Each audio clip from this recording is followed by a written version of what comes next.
Hi friends, അസ്സലാമു അലൈക്കും. സീനാസ് വേളിൻ്റെ ഇന്നത്തെ വീഡിയോയിലേക്ക് എല്ലാവർക്കും സ്വാഗതം. ഇന്ന് ഞാൻ വന്നിരിക്കുന്നത് ഒരു വെറൈറ്റി പലഹാരത്തിൻ്റെ റെസിപ്പിയുമായിട്ടാണ്. വേറൊന്നുമല്ല, നമ്മുടെ ചക്കക്കുരു കൊണ്ട് ഒരു ലഡുവാണ് ഞാൻ ഇന്ന് തയ്യാറാക്കിയെടുക്കുന്നത്. യൂട്യൂബിൽ ആരും ഇതുവരെ ട്രൈ ചെയ്യാത്ത ഒരു കിഡിലൻ റെസിപ്പിയാണിത്. അപ്പോൾ എല്ലാവരും ഇതൊന്ന് സ്കിപ്പ് ചെയ്യാതെ കണ്ടാൽ മാത്രമേ ഇതെങ്ങനെയാണ് എന്നൊക്കെ മനസ്സിലാവുകയുള്ളൂ. അപ്പോൾ വളരെ സോഫ്റ്റും നല്ല ടേസ്റ്റുമായിട്ടുള്ള ഈ ലഡു നമുക്ക് എങ്ങനെയാണ് തയ്യാറാക്കിയെടുക്കുന്നതെന്ന് നോക്കണ്ടേ വരും. അപ്പോൾ നമുക്ക് വീഡിയോയിലേക്ക് പോകാം. അപ്പം അതിന് വേണ്ടി ഞാനൊരു 1/2 കിലോളം ചക്കക്കുരു എടുത്തിട്ടുണ്ട്. ഇത് നല്ല മാവുള്ള ചക്കക്കുരുവാണ്. കുഴച്ചക്കയുടെ കുരുവാണ്. വരിക്കച്ചക്കയുടെ കുരു ഏത് വേണമെങ്കിലും എടുക്കാം. നല്ല മാവുള്ള കുരു നോക്കി എടുക്കുക കേട്ടോ. അപ്പോൾ ഇനി നമുക്ക് ഇതിൻ്റെ തൊലികളെല്ലാം കളഞ്ഞിട്ട് കഴുകി നന്നായിട്ട് വൃത്തിയാക്കി എടുക്കണം. അപ്പോൾ നന്നായിട്ട് തൊലിയൊക്കെ കളഞ്ഞെടുത്തിട്ടുണ്ട്. അതിൻ്റെ പൂപ്പലൊക്കെ കുറേയൊക്കെ കളഞ്ഞിട്ടുണ്ട് കേട്ടോ. അപ്പോൾ ഇനി നന്നായിട്ട് ഒന്ന് വേവിച്ചെടുക്കണം. അതിനുവേണ്ടി ഒരു കുക്കർ എടുത്തിട്ടുണ്ട്. ആ കുക്കറിലേക്ക് നമുക്ക് വൃത്തിയാക്കി വെച്ചിരിക്കുന്ന ചക്കക്കുരു ഇട്ട് കൊടുക്കാം. ചക്കക്കുരു ഇട്ട് കൊടുത്തതിന് ശേഷം ആ ബൗളിന് 1 കപ്പ് വെള്ളവും കൂടി ഒഴിച്ച് കൊടുക്കുക. അതിനുശേഷം അടച്ച് വെച്ചിട്ട് ഒരു 2 or 3 വിസിൽ ഒന്ന് വേവിച്ചെടുക്കാം. ഞാനൊരു 2 വിസിൽ കേൾപ്പിച്ചിട്ടുണ്ടായിരുന്നേ. അപ്പോൾ നമുക്കിതൊന്ന് അടച്ച് വെച്ച് ഒന്ന് വിസിൽ കേൾപ്പിച്ചെടുക്കാം. അപ്പോൾ കുക്കറിൽ വിസിൽ 2 കേട്ടു. ഇനി നമുക്ക് അതിൻ്റെ പ്രഷർ മാറുന്നത് വരെ ഒന്ന് വെയിറ്റ് ചെയ്യാം. അതിനുശേഷം കുക്കറിൻ്റെ അടപ്പ് തുറന്നിട്ട് ആ ചക്കക്കുരു ഞാൻ മൊത്തം വെള്ളത്തിൽ നിന്ന് മാറ്റി ഒന്ന് തണുക്കാൻ വേണ്ടി ഒരു പാത്രത്തിലേക്ക് വെച്ചിട്ടുണ്ടായിരുന്നേ. അപ്പോൾ ചക്കക്കുരു നന്നായിട്ട് തണുത്തിട്ടുണ്ട്. ഇനി നമുക്കിതൊന്ന് അരച്ചെടുക്കണം. അതിന് വേണ്ടി ഒരു മിക്സിയുടെ ജാർ എടുത്തിട്ടുണ്ട്. മിക്സിയുടെ ജാറിലേക്ക് നമുക്ക് വേവിച്ച് ചൂട് മാറിയ ചക്കക്കുരു ഇതിലേക്ക് ഇട്ട് കൊടുക്കാം. അപ്പോൾ വേവിച്ച ചക്കക്കുരു മൊത്തം ഞാൻ ഇതിലേക്ക് ഇട്ട് കൊടുത്തേ. ചക്കക്കുരു നന്നായിട്ട് വേവിച്ചെടുക്കണം കേട്ടോ. അപ്പോൾ ഇനി ഇതിലേക്ക് നമുക്ക് അരച്ചെടുക്കുന്നതിന് ആവശ്യത്തിനുള്ള വെള്ളവും കൂടി ഒഴിച്ചു കൊടുക്കുക. അപ്പോൾ ഒരു 250 ml കപ്പിന് 1 കപ്പ് വെള്ളം ഞാൻ ആദ്യം ഒഴിച്ചു കൊടുത്തേ. എന്നിട്ട് അടച്ച് വെച്ച് നമുക്കിതൊന്ന് അരച്ചെടുക്കാം. അപ്പോൾ ആദ്യം അരച്ചപ്പോൾ വെള്ളം പോരാതെ വന്നു, നന്നായിട്ട് ടൈറ്റായി. അപ്പോൾ ഞാൻ 1 കപ്പ് വെള്ളവും കൂടി ഒഴിച്ച് കൊടുത്തിട്ട് വീണ്ടും നന്നായിട്ട് തന്നെ അരച്ചെടുത്തു. നല്ല മഷി അരച്ചെടുക്കണം. കട്ടയൊന്നും കാണാത്ത വിധത്തിൽ എല്ലാ ചക്കക്കുരും നന്നായിട്ട് മഷി അരയണമേ. അപ്പോൾ ഇനി നമുക്കിതൊന്ന് വേറൊരു പാത്രത്തിലേക്ക് മാറ്റി കൊടുക്കാം.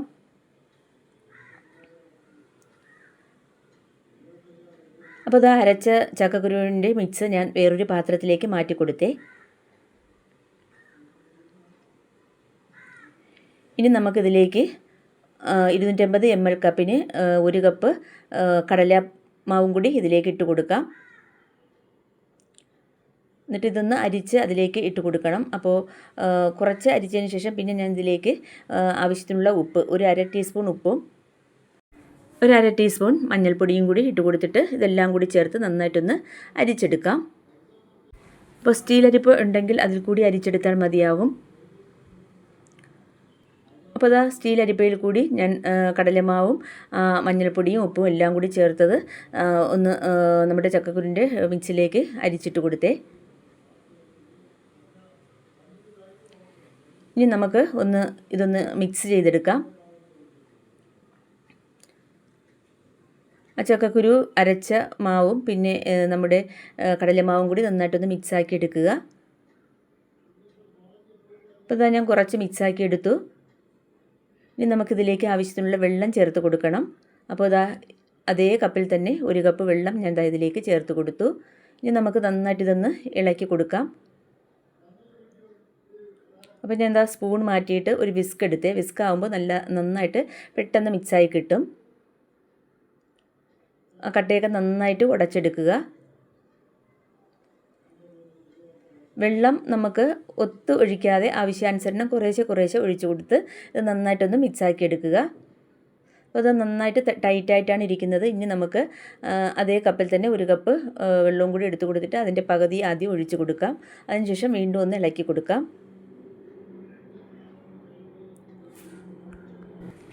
അപ്പോൾ ഉപ്പിൻ്റെ കുറവുണ്ടായിരുന്നു. ഒരു 1/4 ടീസ്പൂൺ ഉപ്പും കൂടി ഞാൻ ഇതിലേക്ക് ഇട്ട് കൊടുക്കുന്നുണ്ട്. എന്നിട്ട് നന്നായിട്ട് ഇതൊന്ന് ഇളക്കി കൊടുക്കുക. അപ്പോൾ ബാക്കിയുള്ള വെള്ളത്തിൽ നിന്നും 1/4 ഭാഗം കൂടി വെള്ളം ഒഴിച്ചു കൊടുത്തേ. ഞാൻ പറഞ്ഞില്ലേ, ഒഴിച്ചാൽ ചിലപ്പോൾ നമുക്ക് ബാറ്റർ ലൂസായി പോകും. അത് പാടില്ല. കുറേശ്ശെ ഒഴിച്ചു കൊടുക്കണം. അപ്പോൾ ബാക്കിയുള്ള 2 കപ്പ് എടുത്തതിൽ 2 കപ്പ് വെള്ളവും ഞാൻ ഇതിലേക്ക് ചേർത്ത് കൊടുത്തേ. എന്നിട്ട് നന്നായിട്ട് മിക്സാക്കി എടുത്തു. കട്ടയൊന്നും ഇല്ലാത്ത രീതിയിൽ നന്നായിട്ട് മിക്സാക്കി എടുത്തു. ഇത്ര മതി. ഇതാണ് നമ്മുടെ മാവിൻ്റെ കൺസിസ്റ്റൻസി. വളരെ ലൂസും അല്ല എന്നാൽ വളരെ തിക്കും അല്ലാത്ത ഒരു പരുവമാണ് നമുക്ക് ആവശ്യം. അവസാനം ഒന്ന് സ്പൂണും കൂടി ഇട്ട് ഇതുപോലെ ഒന്ന് ഇളക്കി കൊടുക്കുക. കണ്ടില്ലേ മാവിൻ്റെ കൺസിസ്റ്റൻസി. ഇനി നമുക്കിതിലേക്ക് കുറച്ച് ഏലക്ക പൊടിച്ചതും കൂടി ഇട്ട് കൊടുക്കണം. അപ്പോൾ ഒരു 1/2 ടീസ്പൂൺ ഏലക്ക പൊടിച്ചത് ഇട്ട് കൊടുക്കാം. നമ്മൾ മാവ് ഇളക്കുന്ന സമയത്ത് തന്നെ ഇട്ട് കൊടുത്താലും മതിയാവും കേട്ടോ. ഇനി സ്പൂൺ വെച്ച് നന്നായിട്ട് മിക്സാക്കി എടുക്കാം. അപ്പോൾ അതാ ഏലക്കയും എല്ലാം കൂടി നന്നായിട്ട് മിക്സാക്കി എടുത്തിട്ടുണ്ട്. ഇനി നമുക്ക് ഒരു കുഴിവുള്ള പാൻ അടുപ്പത്ത് വയ്ക്കാം. പാനിൽ ഒരു 1/4 ഭാഗത്തോളം വെളിച്ചെണ്ണ ഒഴിച്ച് കൊടുത്തിട്ടുണ്ട്. വെളിച്ചെണ്ണ നന്നായിട്ട് ചൂടായിട്ടുണ്ട്. ഇനി നമുക്ക് നമ്മുടെ ഈ മിക്സ് ഒന്ന് പൂന്തി രൂപേണ ഒന്ന് പൊരിച്ചെടുക്കണം. അപ്പോൾ ഈ മിക്സിൽ നിന്ന് നമുക്ക് ഒരു സ്റ്റീൽ കണ്ണാപ്പയിൽ കൂടി ഓരോ തവി കോരി ഒഴിച്ചിട്ട് ഇതുപോലെ ഓരോ തവി കോരി ഒഴിച്ചിട്ട് ആ സ്പൂൺ കൊണ്ട് തന്നെ അല്ലെങ്കിൽ കൈ കൊണ്ട് എങ്ങനെയായിരുന്നാലും വേണ്ടില്ല. അപ്പോൾ സ്പോട്ടായിട്ട് നമ്മുടെ എണ്ണയിലേക്ക് വീഴും കേട്ടോ. ഇതുപോലെ ഒന്ന് ആക്കി കൊടുത്താൽ മതി. അല്ലെങ്കിൽ സ്പൂണ് വെച്ചൊന്ന് ഒന്ന് കറക്കിയെടുത്താലും മതി.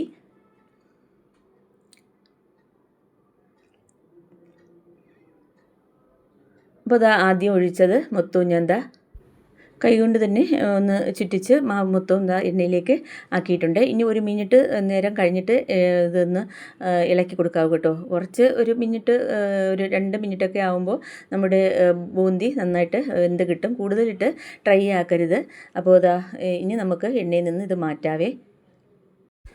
അപ്പോൾ സ്റ്റീൽ കണ്ണാപ്പയിട്ട് ഇങ്ങനെ കോരുന്നതിനേക്കാളും നല്ല എളുപ്പം ഒരു സ്റ്റീൽ അരിപ്പയിൽ കൂടി വേറൊരു പാത്രത്തിലേക്ക് വെച്ച് കൊടുത്തിട്ട് ഈ പാനോട് കൂടി എണ്ണയോട് കൂടി തന്നെ അങ്ങ് അരിച്ചെടുക്കുന്നതാണ് നല്ലത് കേട്ടോ. അപ്പോൾ ബൂന്തി മൊത്തവും നമുക്ക് ഇത് വേർതിരിച്ചെടുക്കാൻ പറ്റും. അപ്പോൾ ആദ്യത്തെ ഇത് ഞാൻ പൊരിച്ചെടുത്തു. ഇനി ബാക്കിയുള്ളത് നമുക്കിതുപോലെ തന്നെ പൊരിച്ചെടുക്കണം. എണ്ണ നന്നായിട്ട് ചൂടായതിന് ശേഷമേ നമ്മൾ ഇതേപോലെ കണ്ണാപ്പയിൽ കൂടി ഒഴിച്ച് കൊടുത്തിട്ട് ഇതുപോലെ ഒന്ന് ആക്കിയെടുക്കാവേ. എന്നിട്ട് ഒരു 30 സെക്കൻഡ് കഴിഞ്ഞതിന് ശേഷം ഇളക്കി കൊടുക്കുക. പൊരിച്ചെടുക്കുമ്പോൾ വലിയ പീസായിട്ടുണ്ടെങ്കിൽ ഒന്ന് മിക്സിയിലിട്ടൊന്ന് ക്രഷ് ചെയ്തെടുത്താൽ മതിയാവേ. അപ്പോൾ രണ്ടാമത്തത് ഞാൻ ഇതുപോലെ ഒഴിച്ച് കൊടുത്തു. ലോ ടു മീഡിയം ഫ്ലെയിമിലിട്ട് വേണം ഈ ബൂന്തി ഒന്ന് പൊരിച്ചെടുക്കാൻ. ഒരു കാരണവശാലും തീ കൂട്ടി വെക്കരുത്, എങ്കിൽ പെട്ടെന്ന് കരിഞ്ഞു പോകും. അപ്പോൾ ഞാൻ രണ്ടാമത്തതും ഇതുപോലെ കോരിയെടുത്തേ. നന്നായിട്ടൊന്ന് കളർ ചേഞ്ച് ആവാൻ പാടില്ല, നല്ല മഞ്ഞ കളറിൽ തന്നെ കോരിയെടുക്കാൻ നോക്കുക. പിന്നെ ഇരുന്ന് നന്നായിട്ട് ഇതൊന്ന് ക്രിസ്പി ആവുകയെ. അപ്പോൾ നമ്മുടെ ബൂന്തി മൊത്തവും ഞാൻ ഇതുപോലെ ഫ്രൈ ചെയ്തെടുത്തു.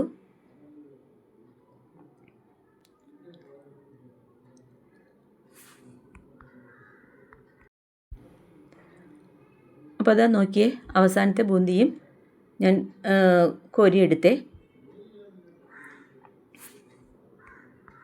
അപ്പോൾ നമ്മുടെ ബൂന്തി ചൂടൊക്കെ ആറിയപ്പോൾ നല്ല ക്രിസ്പി ആയിട്ട് വന്നിട്ടുണ്ട്. അടുത്തതായി നമുക്ക് കുറച്ച് കിസ്മിസ് ഒന്ന് ഫ്രൈ ചെയ്തെടുക്കണം. അതിനുവേണ്ടി ആദ്യം പൊരിച്ച എണ്ണയിൽ നിന്ന് തന്നെ ഒരു 2 ടേബിൾ സ്പൂണോളം എണ്ണ ഒഴിച്ചു കൊടുത്തു. എണ്ണ നന്നായിട്ടൊന്ന് ചൂടാവുമ്പോൾ പിന്നെ നമുക്കിതിലേക്ക് കുറച്ച് കിസ്മിസ് നമുക്കിതൊന്ന് ഇതിലേക്കിട്ട് മൂപ്പിച്ചെടുക്കണം. അപ്പോൾ ഞാൻ കിസ്മിസ് ഇട്ട് കൊടുത്തു. ഇനി നന്നായിട്ട് തീ കുറച്ച് വെച്ചിട്ട് ഇത് നന്നായിട്ടൊന്ന് മൂപ്പിച്ചെടുക്കുക. അപ്പോൾ നമ്മുടെ കിസ്മിസ് നന്നായിട്ട് വേർത്ത് നന്നായിട്ട് ഒന്ന് ഗോൾഡൻ കളറായി കിട്ടിയിട്ടുണ്ട്. ഇനി നമുക്ക് ഇത് എണ്ണയിൽ നിന്നും കോരി മാറ്റാം. അപ്പോൾ എണ്ണയിൽ നിന്ന് കിസ്മിസ് കോരി മാറ്റി. ഇനി നമുക്ക് അടുത്തതായിട്ട് ഒരു കുഴിയുള്ള കടായി നമുക്ക് അടുപ്പത്ത് വയ്ക്കാം. അതിലേക്ക് നമുക്ക് 1.5 കപ്പ് 250 ml കപ്പിന് 1.5 കപ്പ് പഞ്ചസാര ഇട്ട് കൊടുക്കാം.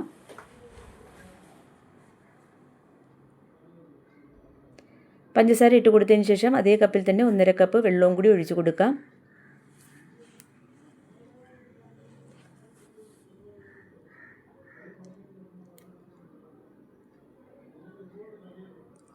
അപ്പോൾ വെള്ളം ഒഴിച്ചു കൊടുത്തു.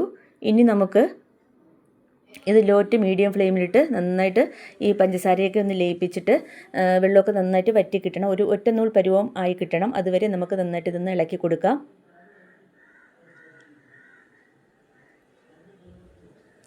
ഇപ്പോൾ നമ്മുടെ പഞ്ചസാരയൊക്കെ നന്നായിട്ട് അലിഞ്ഞ് ലയനി നന്നായിട്ടൊന്ന് ഒറ്റനൂൽ പരുവം ആവാറായിട്ടുണ്ട്.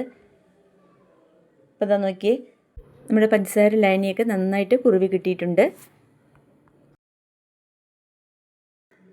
ഇതുപോലെ ഒരു ഒറ്റനൂൽ പരുവമാവണമേ. ഇനി നമുക്ക് തയ്യാറാക്കി വെച്ചിരിക്കുന്ന ബൂന്തി ഇതിലേക്ക് ഇട്ട് കൊടുക്കാം.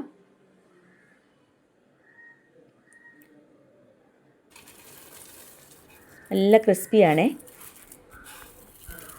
ഇത് നമ്മൾ പഞ്ചസാര ലായനിയിലിട്ട് ഇളക്കി കഴിയുമ്പോൾ നന്നായിട്ടൊന്ന് സോഫ്റ്റായി കിട്ടും.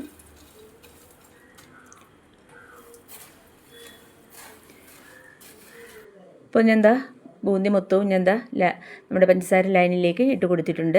ഇനി നമുക്കിതൊന്ന് ഇളക്കി കൊടുക്കാം. ജസ്റ്റ് ഒരു 2 മിനിറ്റ് നേരം ഇളക്കി കൊടുക്കുക.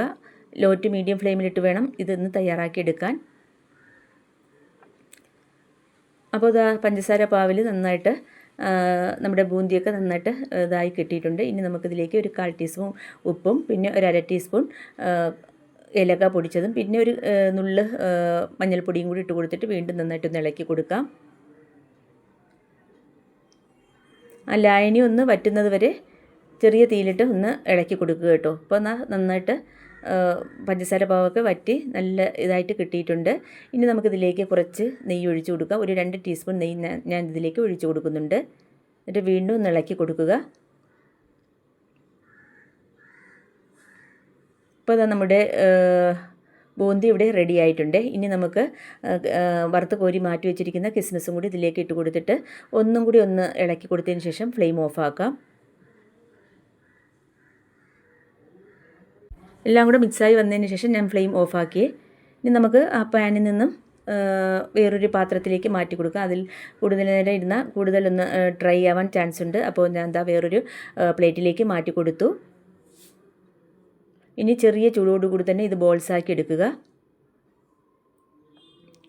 അപ്പോൾ ചൂടൊക്കെ ഒന്ന് മാറി കിട്ടിയിട്ടുണ്ട്. ഇനി നമുക്ക് ഇതൊന്ന് ബോൾസാക്കി എടുക്കാം.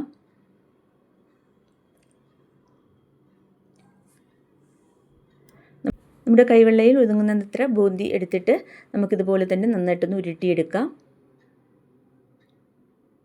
അപ്പോൾ ഇതുപോലെയാണ് ചെയ്തെടുക്കേണ്ടത്. ഇത് നമുക്കൊരു പാത്രത്തിലേക്ക് വെച്ച് കൊടുക്കാം. അപ്പോൾ ഇതുപോലെ തന്നെ ബാക്കിയുള്ള എല്ലാം നമുക്ക് ഉരുട്ടിയെടുക്കാം. അപ്പോൾ ചെറു ചൂടോട് കൂടി തന്നെ ഞാൻ ബൂന്തി മൊത്തവും ബോൾസാക്കി എടുത്തു. അപ്പോൾ വളരെ ഹെൽത്തി ആയിട്ടുള്ള ചക്കക്കുരു കൊണ്ടുള്ള ലഡ്ഡു ഇവിടെ തയ്യാറായിട്ടുണ്ട്.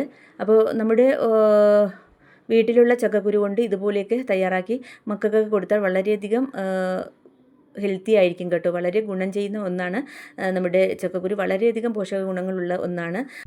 അപ്പോൾ നമ്മൾ വില കൊടുത്ത് നമ്മൾ ഈ ഹോർലിക്സൊക്കെ വാങ്ങില്ലേ, ടിന്നിൽ അടച്ചിട്ട്, അതിലൊക്കെ കൂടുതലും അടങ്ങിയിരിക്കുന്നത് ചക്കക്കുരുവാണ്.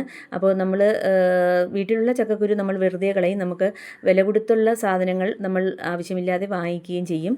അപ്പോൾ ഇനി പാഴാക്കി കളയില്ലേ ചക്കക്കുരു. ഇതുപോലെ ഒന്ന് തയ്യാറാക്കിയെടുത്താൽ വളരെ ടേസ്റ്റി ആയിട്ട് നമുക്ക് ഇത് പല പലഹാരങ്ങളും ഉണ്ടാക്കിയെടുക്കാൻ കഴിയും. അത്തരത്തിലൊരു പലഹാരമാണ് എൻ്റെ ഇതിൽ ഞാൻ ഉണ്ടാക്കിയെടുത്തത് കേട്ടോ. അപ്പോൾ ഇതിൽ നിന്ന് ഒന്നെടുത്ത് ഞാൻ ഒന്ന് പിളർന്ന് കാണിച്ചു തരാം. വളരെ സോഫ്റ്റാണ്, അതുപോലെ തന്നെ വളരെ ടേസ്റ്റിയുമാണ്. അപ്പോൾ എല്ലാവരും ഇതുപോലെ ഒന്ന് ട്രൈ ചെയ്യുക.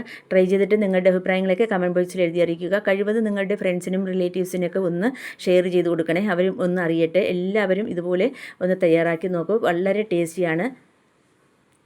അപ്പോൾ ഇന്നത്തെ വീഡിയോ നിങ്ങൾക്ക് എല്ലാവർക്കും ഇഷ്ടമായെന്ന് വിചാരിക്കുന്നു. വീഡിയോ ഇഷ്ടമായാൽ ഒന്ന് ലൈക്ക് ചെയ്യാനും ഷെയർ ചെയ്യാനും കമൻറ്റ് ചെയ്യാനും പിന്നെ ഹൈപ്പ് ചെയ്യാനും മറന്നു പോകരുതേ. പിന്നെ എൻ്റെ വീഡിയോ ആദ്യമായിട്ട് കാണുന്ന കൂട്ടുകാരുണ്ടെങ്കിൽ പ്ലീസ് ഒന്ന് സബ്സ്ക്രൈബ് ചെയ്തൊന്ന് സപ്പോർട്ടും കൂടി ചെയ്യണേ. അപ്പോൾ അടുത്ത നല്ലൊരു വീഡിയോസുമായിട്ട് വീണ്ടും കാണാം. അതുവരേക്കും എല്ലാവർക്കും താങ്ക്